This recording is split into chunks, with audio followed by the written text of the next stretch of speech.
अच्छा, तो अब आप लोग देखें कि वेज रेट के इंक्रीज़ होने से आपके पास जो वर्किंग आवर्स है वो इंक्रीज़ हो गए हैं, ठीक है। सो यहाँ पर अब आप लोगों के पास H1 है, ठीक है। कहाँ से मेजर करना है? फ्रॉम ज़ीरो से लेकर वो पीरियड आप लोगों के पास H1 का हो गया, और ये टाइम पीरियड आपके पास इंक्रीज़ हुआ because we have now higher wages.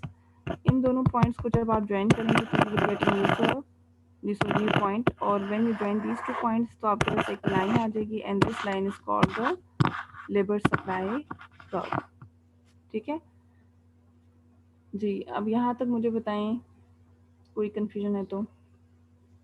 Excuse me ma'am, ये जो आपने लेयर टाइम लिया है, ये तो जब हमारे पास आईसी वेजेस हमारे पास बढ़ेंगी तो ये वर्किंग आवर्स हम ये इधर एन पीछे शो हो रहा है, तो नीचे वाले ग्राफ में भी आपने इसको H1 आगे शो किया है, तो H1 पीछे नहीं होगा? देखो आपके पास H0 जो ब्लू लाइन है और H1 जो रेड लाइन है, दोनों को कंपेयर करें। H0 कम है, H1 ज़्यादा है ना,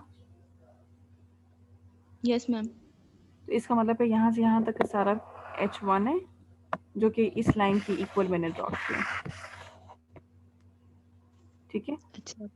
वर्किंग आवर्स आपके बढ़ गए ना, लेजर टाइम कम होने का मतलब क्या है? यानी कि इसका मतलब 24 घंटों में से आप कम घंटे आराम करें, बाकी टाइम आपने काम पे लगाया है।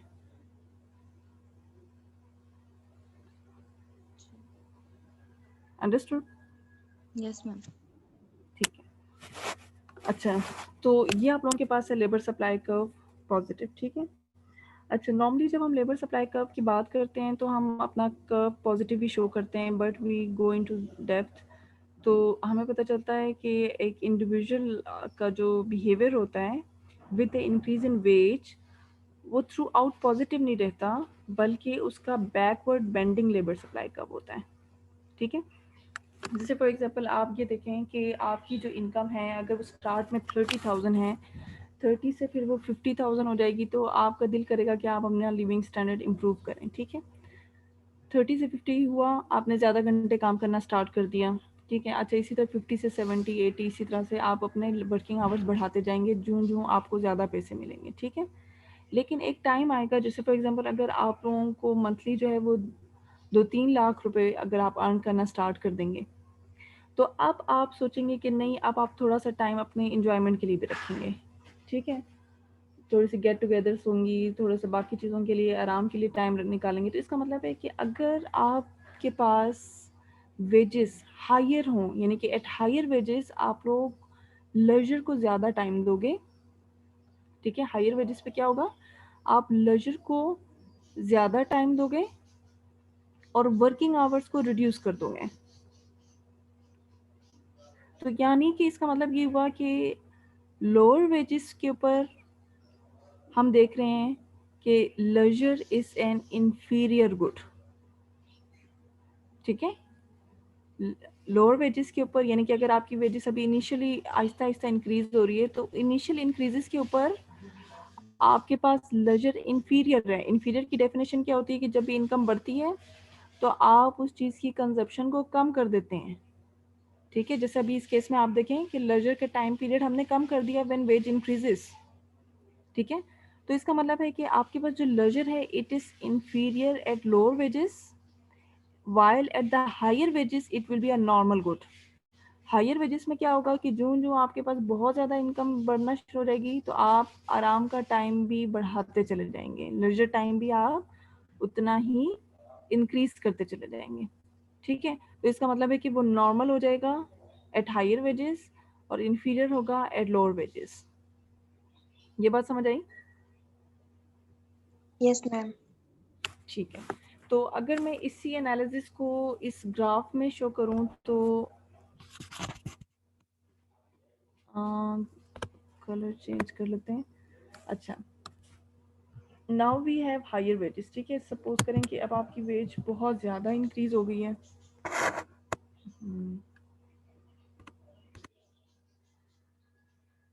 सारा रेज लिया, रुक जाए, ठीक है। ये रेज हो गया था, मैं इसको दोबारा से ड्रॉ करती हूँ, एक मिनट, लाइक दिस, और यहाँ से, ठीक है।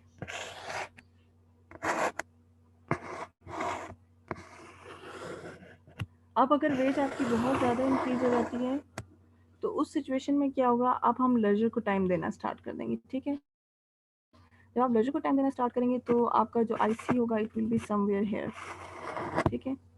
तो ये अब आप लोगों के पास न्यू आईसी है, दिस इज आईसी 2, ठीक है। वेजेस अब आपके पास W2 हो गए, और W2 के ऊपर अब आप देखें कि we have this much leisure, और आप लोगों के पास वर्किंग आवर्स इतने से रह गए हैं, ठीक है। दिस इज H2, तो H2 यहाँ पर है आपके पास, कम हो गया। तो इसको जब आप W2 से ज्वाइन करेंगे तो ये पॉइंट आ गया, और इन तीनों पॉइंट्स को आप ज्वाइन करें तो आपके पास backward bending labour supply curve आ गया, ठीक है। Labour supply curve will be backward bending, ठीक है। क्यों लेबर सप्लाई बैकवर्ड बेंडिंग होता है, अभी जो मैंने आपको रीज़न बताई है कि इनिशियल वेजेस के ऊपर आपके पास इंफीरियर होता है लेजर, जबकि हायर वेजेस के ऊपर लेजर नॉर्मल गुड बन जाता है। जब आपके पैसे बहुत ज़्यादा आना शुरू हो जाते हैं तो आप काम पर कम टाइम देंगे, आराम के ऊपर ज़्यादा टाइम देंगे। तो इसका मतलब है हायर वेजेस पर आप देखें W2 के ऊपर वर्किंग आवर्स रिड्यूस हो गए हैं, ठीक है। So that's why we have labour supply that is backward bending. जबकि नॉर्मली हम क्या करते हैं, जब हम लेबर को डिस्कस करते हैं तो हम इस पार्ट को सिर्फ डिस्कस कर रहे होते हैं, दिस वन पॉजिटिव पार्ट। उसकी क्या रीज़न है?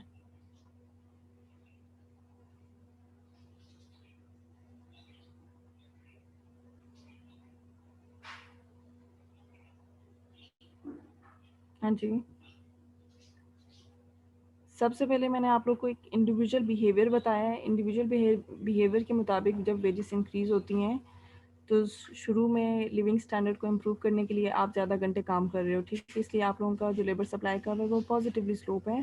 फिर मैंने आपको बताया कि जब बहुत ज़्यादा वेजेस हाई होंगी तो आप लेजर को टाइम देना स्टार्ट कर देंगे। लेजर को जब आप टाइम देना स्टार्ट कर देंगे तो इसका मतलब है वर्किंग आवर्स रिड्यूस हो रही हैं, जो वेजेस बढ़ रही हैं तो नेगेटिवली स्लोप हो जाएगा, ठीक है। तो हायर वेजेस पे देखिए नेगेटिवली स्लोप्ड है लेबर सप्लाई कर्व, और लोअर वेजेस के ऊपर पॉजिटिवली स्लोप्ड है लेबर सप्लाई कर्व, ठीक है। तो लेबर सप्लाई कर्व, ये अभी जो एनालिसिस मैंने आप लोगों को ये पूरा बताया है, this is an individual behaviour.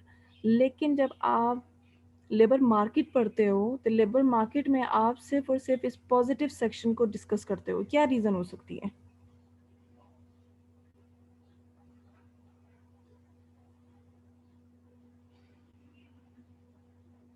हाँ जी बताएं, क्या रीज़न हो सकती है आप लोगों के पास कि why we consider only the positive section when we talk about labour?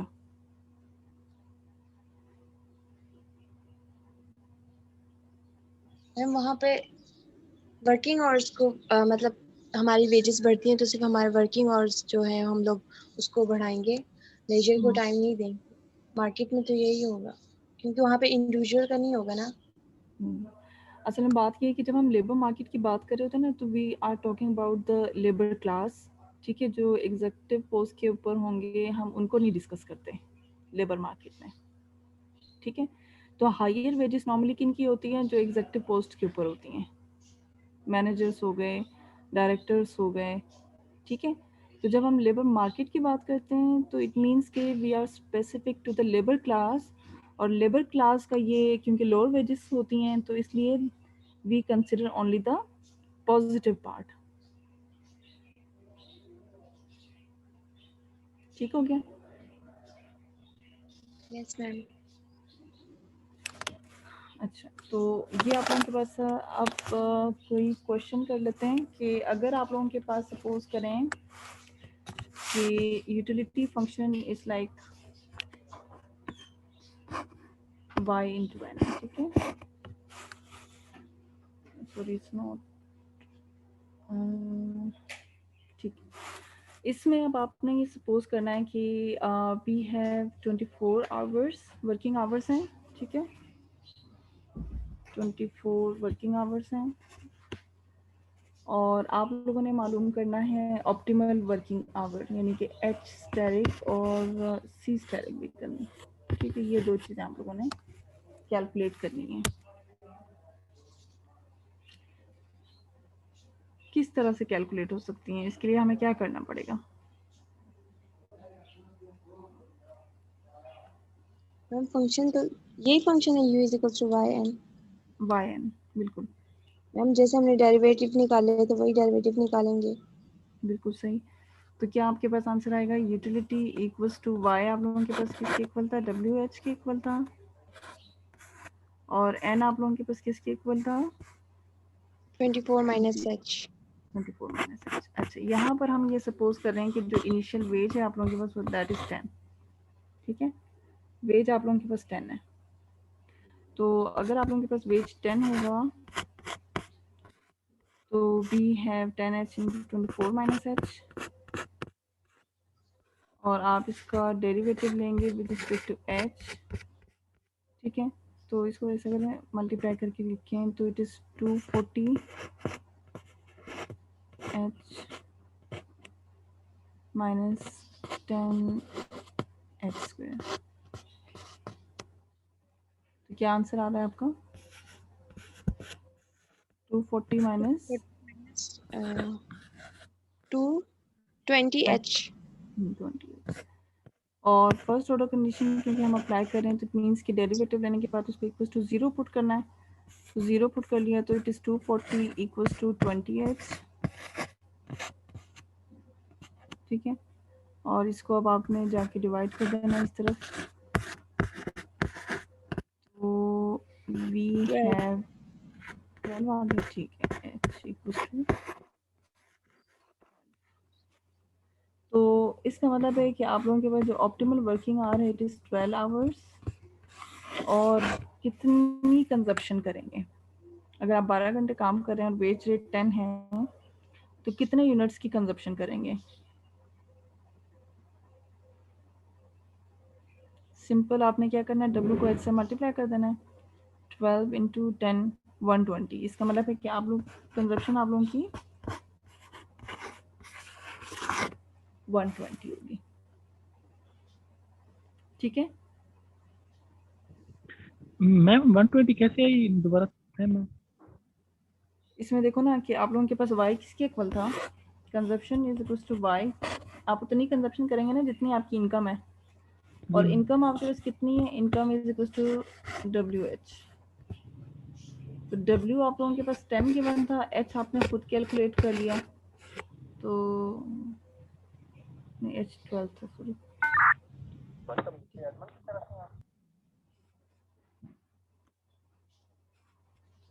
ठीक है, तो 120 आ गया।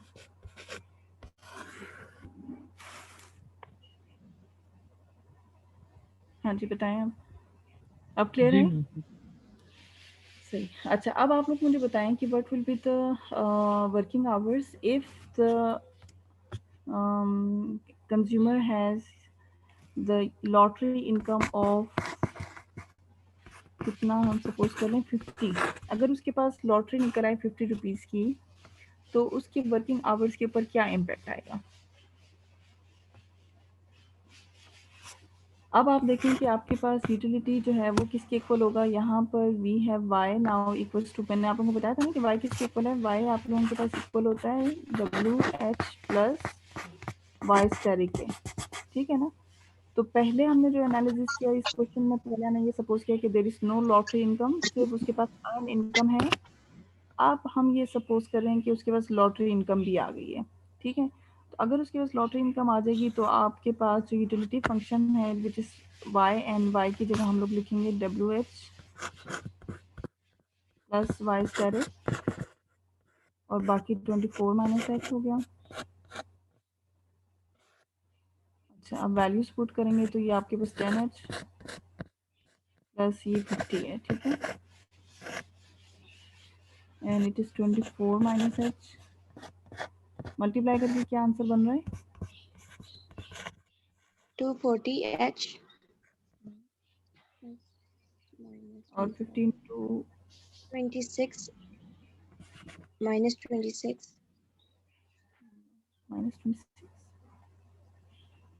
-26 कैसे आ गया? एक मिनट। अच्छा, वो ठीक है, 26h की बात कर रही हूँ। Yes ma'am. अच्छा ठीक है, -6h।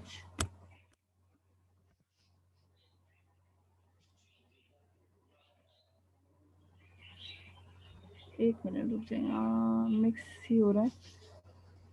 यहाँ पर आप देखो, सबसे पहले 1 to 1 मल्टीप्लाई करके बताएं, ठीक है।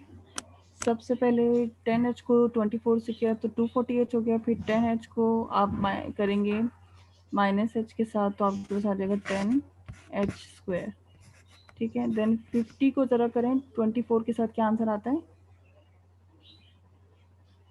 1200। 1200, ठीक है। और उसके बाद फिर आप लोगों के पास 50 को इससे करेंगे तो -50h हो गया, ठीक है। ये हमने मल्टीप्लाई किया है। और 240 में से अगर आप 50h माइनस करेंगे तो मेरे ख्याल में ये हो जाएगा आपके पास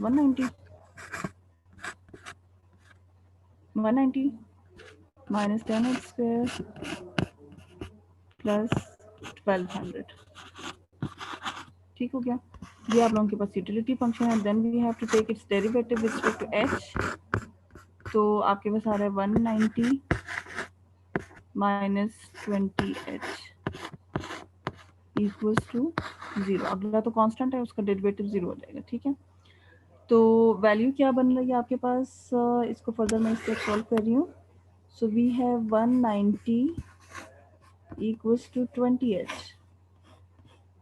यानी h की वैल्यू क्या आई? It is 190/20। जिससे कर दिया तो इट इज कितना बन रहा है? 9.5, ठीक है 9.5। तो h आपके पास आ गया है 9.5। अगर वर्किंग आवर्स 9.5 है तो लेजर आवर्स कितनी होंगी?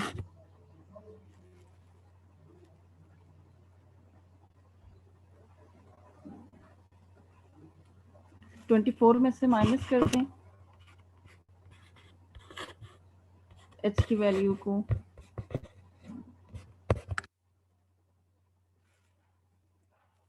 ठीक है, यानी कि 13.5। लेजर आवर्स 13.5 है।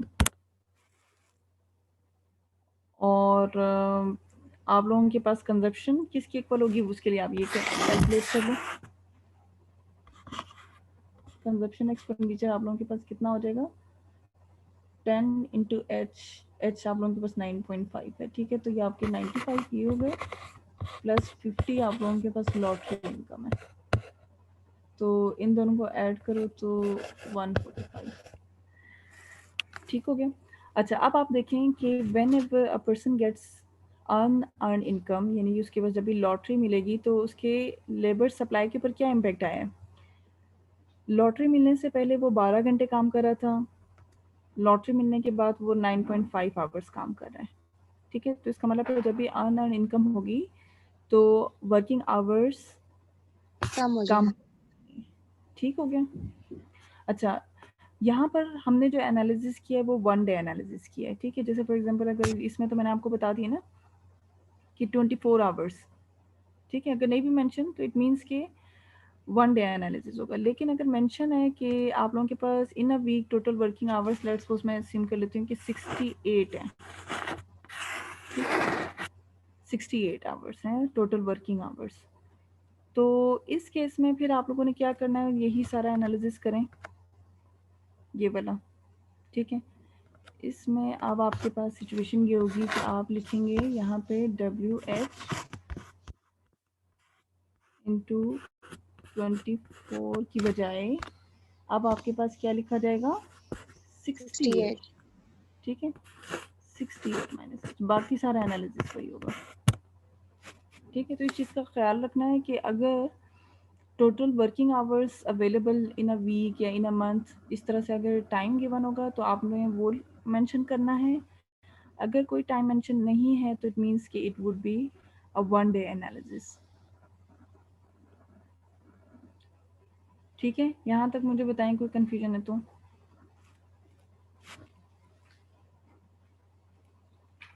नहीं है? No ma'am. ठीक है। अच्छा, उसके बाद अगली जो चीज़ है that is income tax rates and labour supply, ठीक है। कि इनकम टैक्स रेट का लेबर सप्लाई के ऊपर क्या इम्पैक्ट आता है? आपके ख्याल में क्या इम्पैक्ट आता है?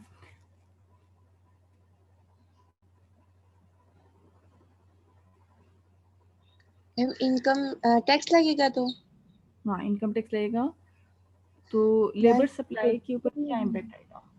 वेजेस कम हो जाएंगी तो फिर आप लेजर मुझे टाइम वो ज़्यादा लेफर कर्व पढ़ा था मैक्रो में? No ma'am. Laffer curve basically आपके पास क्या होता है कि ये बताता है कि we have backward bending relation between tax rate and tax revenue.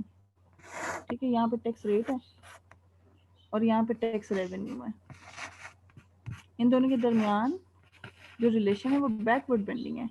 Backward bending का मतलब क्या है कि इसका मतलब है कि शुरू में जब आप टैक्सेस को इंक्रीज करेंगे तो उसकी वजह से आपका जो रेवेन्यू है वो इंक्रीज हो जाएगा, लेकिन जब आप एक स्पेसिफिक टैक्स रेट से अपना रेट इंक्रीज करेंगे तो टैक्स रेवेन्यू बढ़ने की बजाय कम होना स्टार्ट हो जाएगा।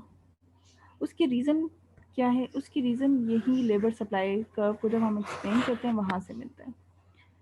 आपका जो लेबर सप्लाई है वो भी सेम बिहेवियर शो करता है। इनिशियली जब आपके पास टैक्स रेट इंक्रीज होगा तो जो लेबर सप्लाई है वो इंक्रीज होगी। क्यों इंक्रीज होगी? क्योंकि आप पहले 10 घंटे काम कर रहे थे, वो टैक्स लग गया, ठीक है, अब आपका लिविंग स्टैंडर्ड जो है वो डिस्टर्ब हो गया है, ठीक है, आपका जो कंजप्शन पैटर्न है वो डिस्टर्ब हो गया। अब आप क्या करेंगे? अपने लिविंग स्टैंडर्ड को मेंटेन रखने के लिए ज़्यादा घंटे काम करेंगे, ठीक है। तो जितना टैक्स लगा है उसको कवर अप करने के लिए आप अपने वर्किंग आवर्स बढ़ा देंगे। तो शुरू में जब आप टैक्सेस को इंक्रीज करेंगे तो लेबर सप्लाई भी इंक्रीज होगी। लेकिन फिर क्या होगा कि अगर एक स्पेसिफिक अमाउंट है, लेबर इलास्टिसिटी के ऊपर डिपेंड करती है टैक्स रेट, ठीक है, तो एक स्पेसिफिक टैक्स रेट के बाद अगर आप स्टिल टैक्स रेट इंक्रीज करते चले जाएंगे तो लेबर सप्लाई क्या हो जाएगी कि रिड्यूस हो जाएगी, ठीक है। लेबर्स काम करना छोड़ देंगे जब उन्हें पता है कि वो काम कर रहे हैं जितना ज़्यादा उतना ही टैक्स भी बढ़ाए जा रहे हैं, तो एट द एंड यही होगा कि वो डीमोटिवेट हो जाएंगे, इंसेंटिव टू वर्क रिड्यूस हो जाएगा and they will now leave the job, ठीक है। जब जॉब ही नहीं करेंगे, इनकम ही नहीं होगी, और इनकम नहीं होगी तो इनकम टैक्स भी नहीं होगा, ठीक है, टैक्स रेवेन्यू भी कम होता चला जाएगा, ठीक है। तो इसका मतलब ये हुआ कि टैक्स रेट का लेबर सप्लाई के साथ जो रिलेशन है it is also backward bending, ठीक है। इनिशियली जब टैक्सेस इंक्रीज होती हैं लिविंग स्टैंडर्ड को मेंटेन रखने के लिए आप ज़्यादा घंटे काम करेंगे, लेकिन अगर टैक्स रेट बहुत ज़्यादा हाई होगा तो लेबर्स जो हैं वो क्या हो जाएंगे? डिस्करेज हो जाएंगे, ठीक है, और वो काम करना छोड़ देंगे, ठीक है। इंसेंटिव टू वर्क जब रिड्यूस हो जाएगा तो लेबर आवर्स कम हो जाएंगे, जिसकी वजह से आपका जो लेबर सप्लाई कर्व है, यहाँ से देखें, हायर टैक्सेस के ऊपर नेगेटिवली स्लोप है, ठीक है। हाँ जी, बताएं, ये चीज़ क्लियर है?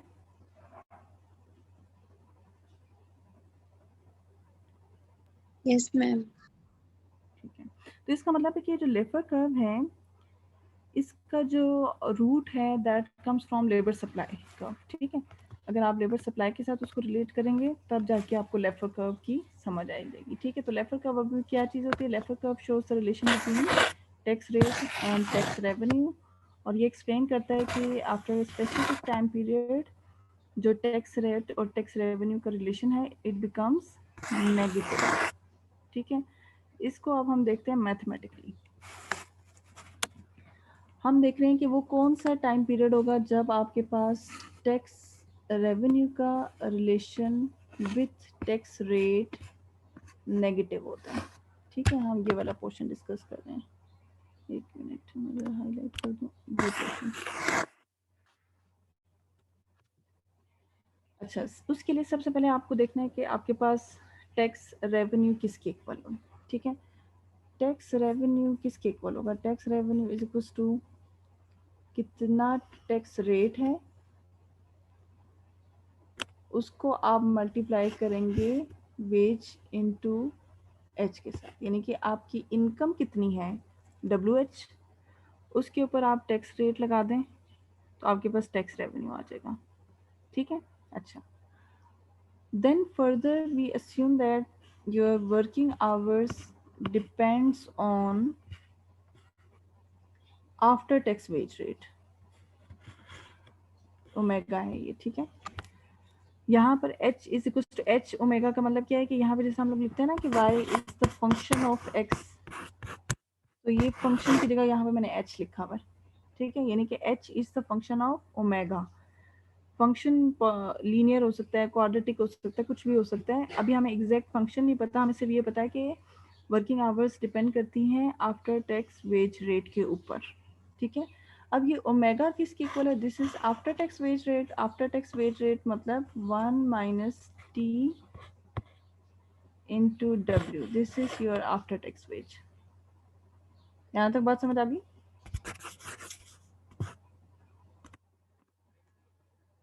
Yes ma'am. ठीक है, तो इसका मतलब है कि आप लिख सकते हैं इस इक्वेशन को एज टी इंटू डब्ल्यू, और h की जगह हम लिखेंगे उसका function which is h into omega. ठीक हो गया। अच्छा, अब हमें लेना है डेरिवेटिव, क्योंकि हम रिलेशन बताना चाह रहे हैं टैक्स रेवेन्यू का विथ टैक्स रेट। तो डेरिवेटिव लेंगे विथ रिस्पेक्ट टू टी। यहाँ पर हम ऐसा करते हैं कि प्रोडक्ट रूल यूज कर लेते हैं, ठीक है। यहाँ से यहाँ तक हम assume कर लेते हैं कि एक फंक्शन है और ये दूसरा फंक्शन है, और दोनों फंक्शंस आपस में मल्टीप्लाई हो रहे हैं, तो प्रोडक्ट रूल लगाना है, ठीक है। प्रोडक्ट रूल कैसे लगता है कि first function as it is derivative of second. जो लास्ट इक्वेशन है इसमें मैम ये लास्ट में आपने w क्यों रखा है?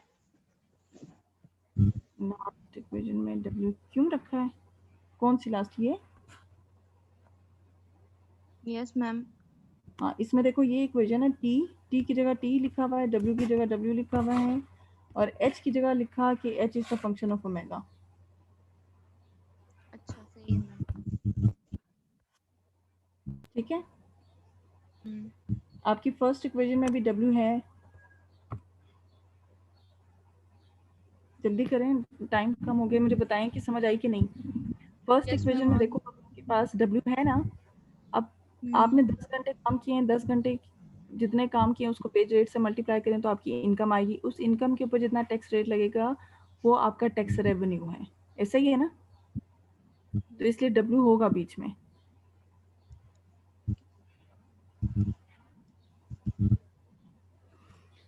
अच्छा, तो हम यहाँ पे लगाना है प्रोडक्ट रूल। तो प्रोडक्ट रूल लगाने के लिए सबसे पहले मैं ऐसा करती हूँ कि second function as it is, second function as it is, ठीक है। और डेरिवेटिव मैंने लिया फर्स्ट फंक्शन का, यानी टी डब्ल्यू का डेरिवेटिव ले लिया, ठीक है, with respect to T.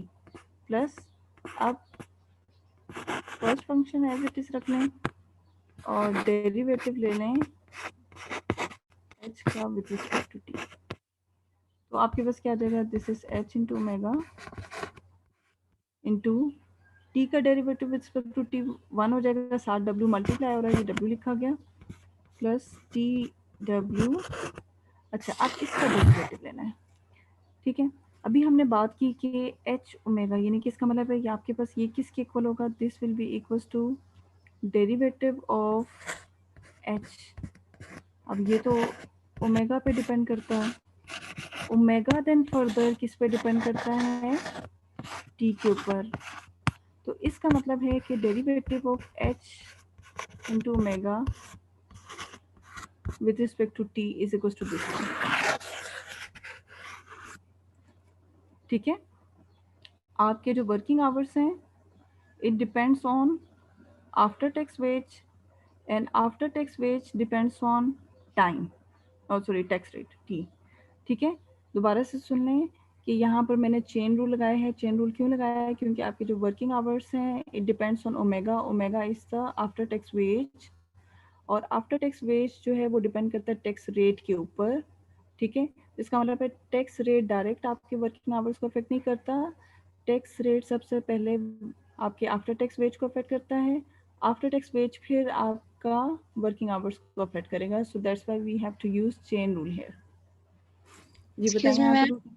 Ji, ma'am ये टी डब्ल्यू एच और ओमेगा ये 4 फंक्शन नहीं है?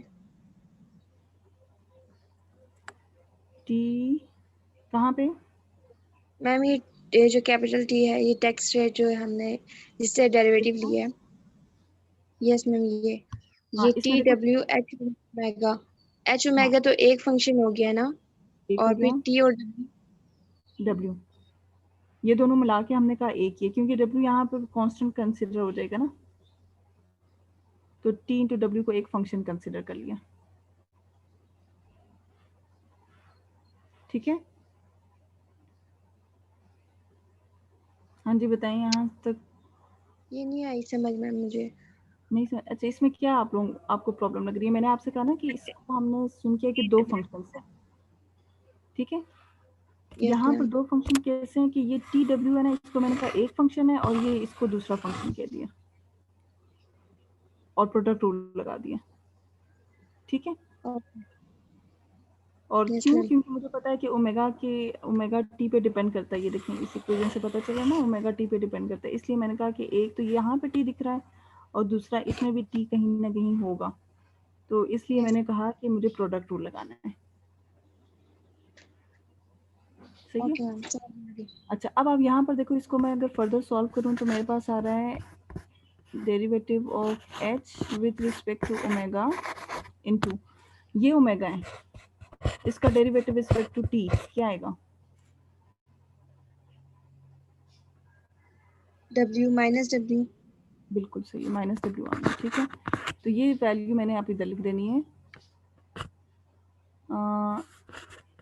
एच ओमेगा का derivative with respect to omega, ठीक है, इनटू माइनस डब्ल्यू।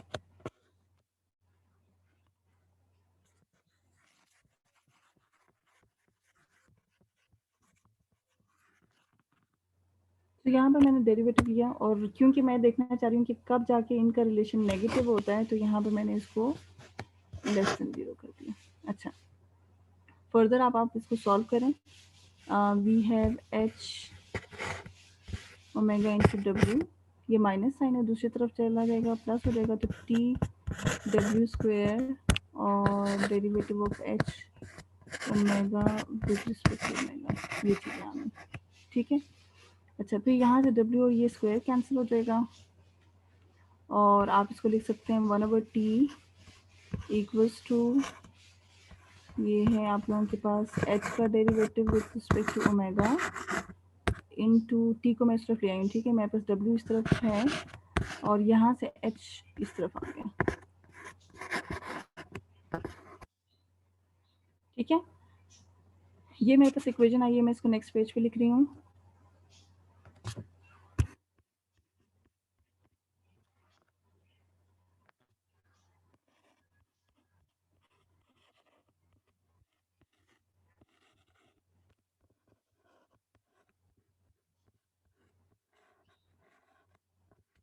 ये मेरे पास इक्वेशन आई है। अब आप मुझे बताएं कि डेरिवेटिव अगर आपको मालूम हो करना हो क्यू का विद रिस्पेक्ट टू पी और साथ ही ये पी बाई क्यू से मल्टीप्लाई हो जाए, तो ये क्या कहलाता है? इलास्टिसिटी,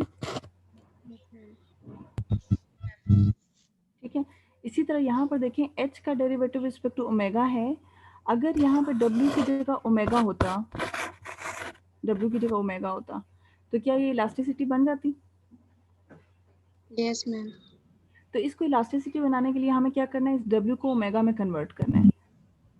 W को ओमेगा में कन्वर्ट करने के लिए यहाँ पे देखें, अगर मैं W को 1 माइनस टी के साथ मल्टीप्लाई कर दूँ तो आई विल गेट ओमेगा, ठीक है। W को 1 माइनस टी के साथ अगर मैं मल्टीप्लाई कर दूँ तो मेरे पास ओमेगा आ जाएगा। तो इसका मतलब ये हुआ कि यहाँ पर मैं दोनों तरफ इस इक्वेशन के मैं 1 माइनस टी से मल्टीप्लाई कर दूंगी,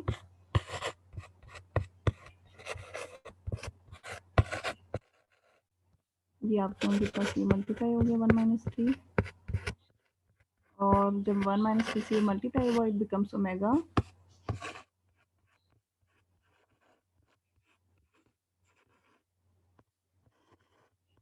तो ये ओमेगा में कन्वर्ट हो गया, तो इट मीन्स कि दिस इज नाउ इलास्टिसिटी। अब ये कौन सी इलास्टिसिटी, जैसे ये तो डिमांड प्राइस इलास्टिसिटी डिमांड कहलाती है, इसी तरह ये क्या कहलाएगी, this will be after tax wage elasticity of labour supply, ठीक है।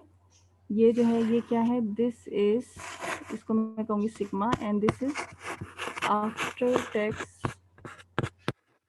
वेज इलास्टिसिटी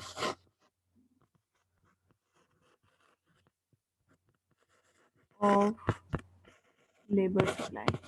ठीक है, यानी कि इसका मतलब है आपके पास ये बन जाएगा 1 minus T over T equals to, sorry यहाँ पर एक और चीज़ देखें, हमने यहाँ पे लेस का साइन यूज़ किया था, तो थ्रू आउट आप इसको लेस देन का ही साइन रखें। ठीक है, तो ये लेस देन यहाँ पर भी लेस देन आ जाएगा, इधर भी लेस देन हो जाएगा, इधर भी लेस देन हो जाएगा।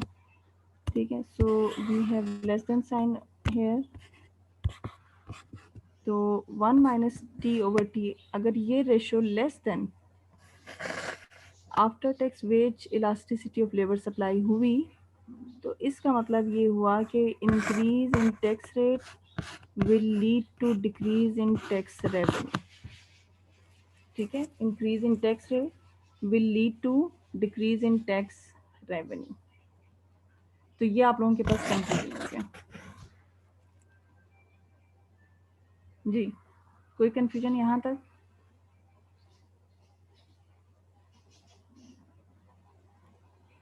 No ma'am. ठीक है, तो अभी क्योंकि मेरी मीटिंग है 9:30 बजे, ठीक है, तो मुझे वो ज्वाइन करना है। आप लोग यहाँ तक आज का लेक्चर कर लो, और यहीं से ही इसकी आगे इम्प्लीकेशन से मैं इंशाल्लाह नेक्स्ट लेक्चर स्टार्ट करूँगी। ठीक है, तब तक ये जो जितने भी ओके डेरिवेशंस किए हैं इनको अच्छे से समझ लें। Okay okay ma'am. मैम। ठीक है, और अभी भी कोई अभी डेरिवेशन से रिलेटेड कोई क्वेश्चन है तो पूछ लें।